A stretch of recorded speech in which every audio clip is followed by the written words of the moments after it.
新闻一开始，先来关心今仔日是立法院正副院长的选举。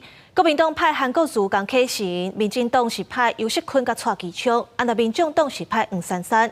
第一轮投票刷三党都无过半，第二轮投票韩国瑜是摕到54票，尤锡坤51票。国民党的韩国瑜是确定当选立法院长。民进党尤锡坤院长连任失败，已经发出声明，要甲立委这个位撕掉。113位立委伫立法院议场门口做伙翕相。第11届立委2月初一正式报道，大家更加注意的就是立法院的正副院长的争夺，早起是先进行院长的选举。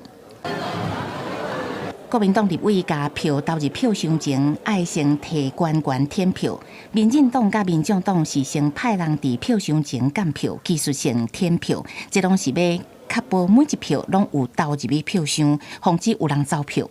今天票票入柜，绝对不会少一票。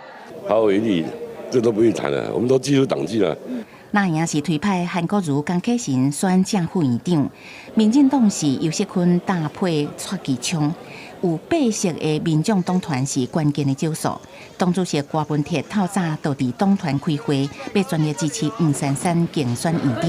今天是特别来攻击，是不是？那如果珊珊她并没有这个顺利胜出的话，那我们第2轮也不会再去投票。院长头一轮选举结果公布，韩国瑜得到54票，尤锡坤51票，黄珊珊7票，无效票1票。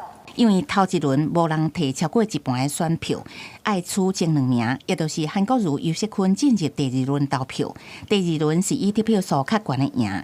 记者综合报道。